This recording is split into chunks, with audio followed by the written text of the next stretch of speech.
Assalamualaikum warahmatullahi wabarakatuh. Perkenalkan, nama saya Riko Dwi Saputro dari Fakultas Perikanan dan Ilmu Kelautan, Prodi Ilmu Kelautan.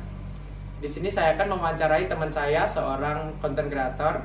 Nah, apakah COVID-19 ini berdampak juga bagi seorang konten kreator? Mari kita simak video berikut ini. Inilah teman saya yang berkesibukan sebagai seorang konten kreator. Boleh perkenalan diri? Ya. Sebelumnya perkenalkan, nama saya Komang Mulyana. Saya sebagai konten kreator, khususnya di salah satu sosial media yaitu YouTube. Bisa dicek aja nanti, namanya DJ Komang Remake. Dan di situ saya sebagai musisi. Nah, untuk Mas Komang, sejak kapan menjadi seorang konten kreator?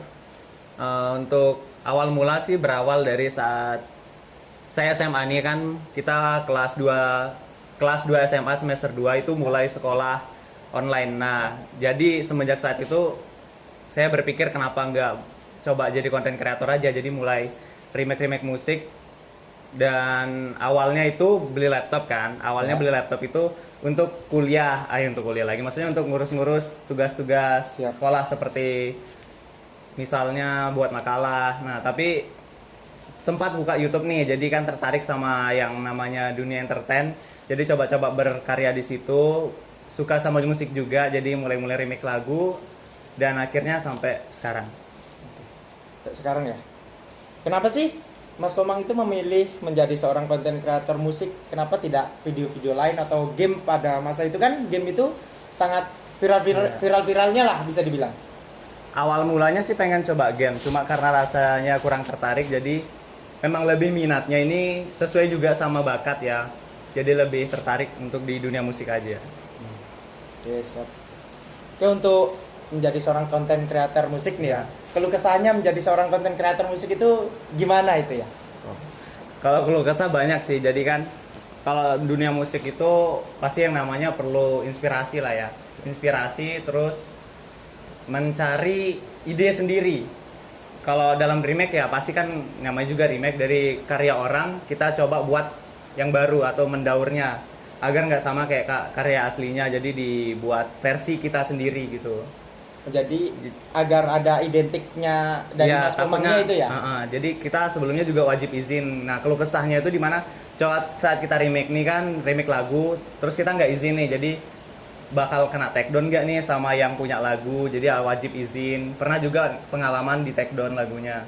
Oh iya. Jadi itu resah sih jadinya. Jadi keluh kesahnya itu ya Mas ya. Keluh kesahnya. Oke, apakah Mas Komang ini kayak terlalu terdampak nggak sih untuk COVID-19 ini, untuk di dunia konten kreator gitulah maksud saya? Maksudnya COVID-19 ini berdampak nggak untuk pekerjaan sebagai konten kreator? Justru sebaliknya sih, kalau kita saat musim pandemi ini COVID-19, jadi kan kita lebih fokus ke gadget nih ya, lebih fokus ke HP. Jadi di mana semua anak rata-rata bawa HP. Nah, kita konten kreator ini kan butuh views atau butuh penonton ya, jadi semakin bagus untuk kita karena semakin banyak gitu. Semakin banyak orang yang di rumah gitu ya. Yang di rumah, jadi semakin banyak yang bakal nonton konten kita gitu loh. Oh iya. Oke, untuk Mas Komang, kan banyak nih ya dari media sosial gitu ya. Kan banyak tuh netizen berkomentar yang ada yang positif, negatif. Nah, untuk menanggapi komentar-komentar netizen yang sangat negatif, yang mulutnya pedas, itu gimana, Mas?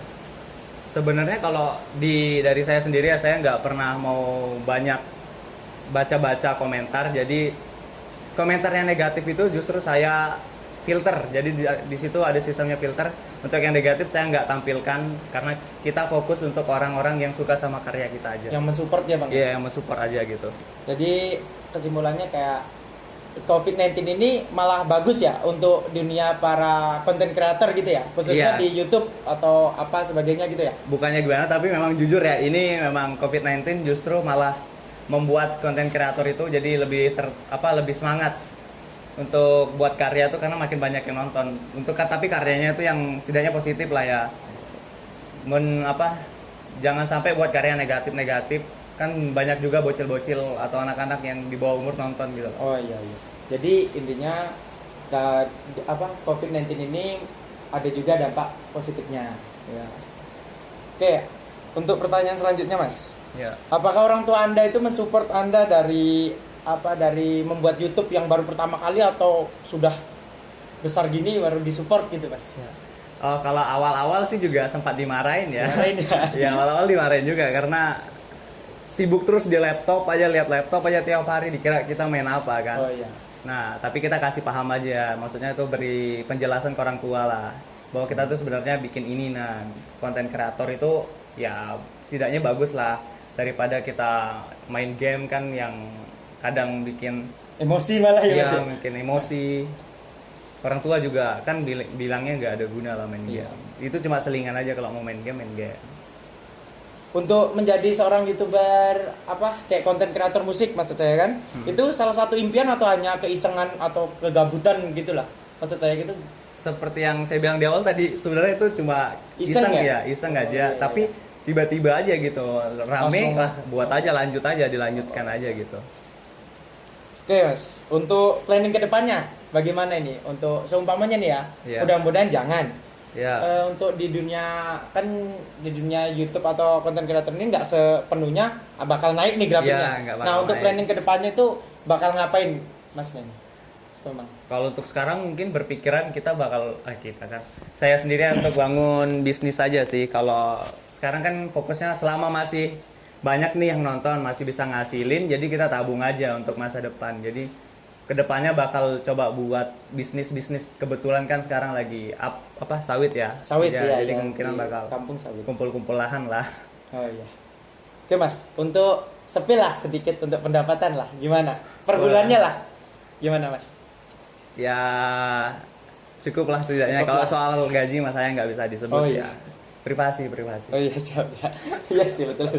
Oke Mas, untuk quotes atau kata-kata untuk anak-anak zaman sekarang yang gila bermain game tapi tidak ada hasilnya sama sekali lah, gimana Mas? Untuk Mas Komang sendiri. Oke, jadi gini ya, ini khusus buat anak muda nih, anak muda. Nah, udah ya, denger ya.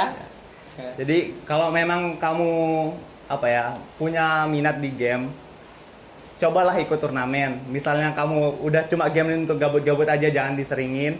Cobalah fokus ke diri kamu sendiri, kamu bisanya di mana, fokus ke bakat kamu, dan coba asah bakat kamu, siapa tahu itu jalanmu atau tujuanmu yang sebenarnya. Kita kan nggak tahu ya rezeki orang di mana. Iya Jadi sih betul. jangan sia-siakan masa mudamu untuk yang hal-hal bodoh. Dah. Oke, terima kasih ya Mas Komang ya telah Ya, aman. menyetujui wawancara saya atau menerima gitu ya tawaran saya sebagai narasumber saya gitu. Ya, siap. Aman. Oke, itu saja dari saya wawancaranya. Wassalamualaikum warahmatullahi wabarakatuh.